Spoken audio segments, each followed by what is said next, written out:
Mini London McCluskieganj प्रकृति की गोद में बसा ड्रीम डेस्टिनेशन आपका कर रहा है इंतजार। आइए अपने यादगार लम्हों को बिताइए ड्रीम डेस्टिनेशन में। राजधानी रांची से महज 50 किलोमीटर दूर आपका अपना ड्रीम डेस्टिनेशन। चुनाव आयोग की ओर से रामगढ़ उपचुनाव की तिथि 27 फरवरी को घोषित करने के साथ ही चुनावी सरगर्मी तेज हो गई है। कांग्रेस की ओर से चुनावी समीकरणों को देखते हुए प्रत्याशी की घोषणा की जाएगी। वहीं बीजेपी की ओर से आरसू के प्रत्याशी पर सहमति बनाने की संभावना जगी है। चुनाव आयोग की ओर से रामगढ़ उपचुनाव की तिथि की घोषणा कर दी गई है। 27 फरवरी को रामगढ़ में मतदान होगा। रामगढ़ उपचुनाव में अब कौन सी पार्टी कौन सा दांव खेलेगी, इसके लिए सभी को इंतज़ार करना होगा। कांग्रेस विधायक ममता देवी को कोर्ट के ओर से सजा सुनाए जाने के बाद खाली हुई रामगढ़ विधानसभा उपचुनाव के लिए 27 फरवरी को मतदान होगा। भारत के मुख्य निर्वाचन आयुक्त की ओर से की गई घोषणा के अनुसार रामगढ़ उपचुनाव में आगामी 27 फरवरी को मतदान होगा।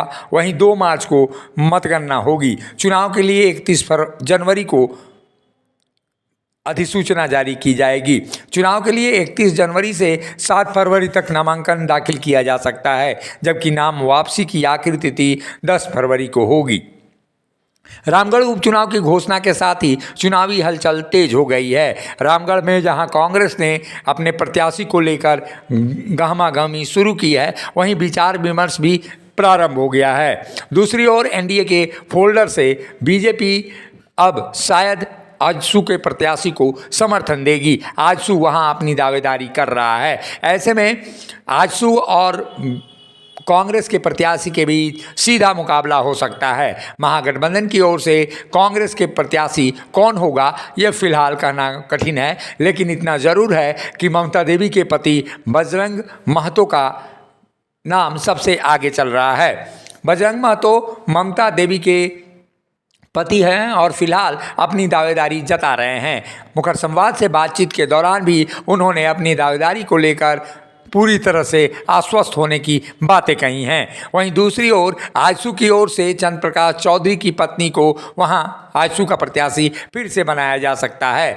अब देखना होगा कि ऊंट किस करवट पड़ता है, लेकिन इतना ज़रूर है कि अब चुनावी सरगर्मी तेज हो गई है। तो वहीं कांग्रेस की ओर से विचार विमर्श करने की बातें कही जा रही हैं। जब भी कोई चुनाव होता है, बहुत सारे नामों पर चर्चा होती है और उन नामों पर चर्चा होनी भी चाहिए।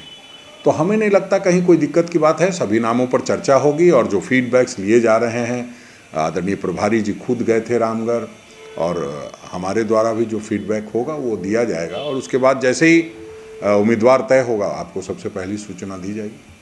दूसरी ओर बीजेपी की ओर से आजसू के प्रत्याशी पर दांव लगाया जाना अब तय दिखाई दे रहा है। हालांकि पिछले विधानसभा चुनाव में आजसू और बीजेपी ने अलग अलग होकर चुनाव लड़ा था, जिसमें ममता देवी ने कांग्रेस की प्रत्याशी के रूप में बड़ी जीत हासिल की थी। वहीं आजसू की प्रत्याशी चंद्र प्रकाश चौधरी की पत्नी को उन्होंने मात दी थी। अब आने वाले चुनाव में देखना होगा कि आखिर कांग्रेस की ओर से कौन प्रत्याशी होता है और आजसू या बीजेपी में से किसे हाथ ये सीट लगती है। उसके बाद प्रत्याशी का चयन किया जाएगा। आने वाले दिनों में ही राजनीतिक सरगर्मी झारखंड में रामगढ़ उपचुनाव को लेकर तेज होगी। तो वहीं बीजेपी की ओर से बाबूलाल मरांडी के नाम की भी चर्चा तेज हो गई है। मुखर संवाद के लिए रांची से अशोक कुमार की रिपोर्ट।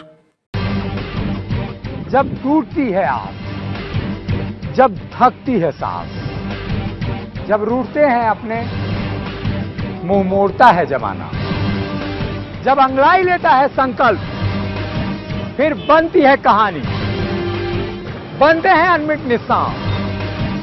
देखिए मेरे साथ संघर्ष की दास्तान।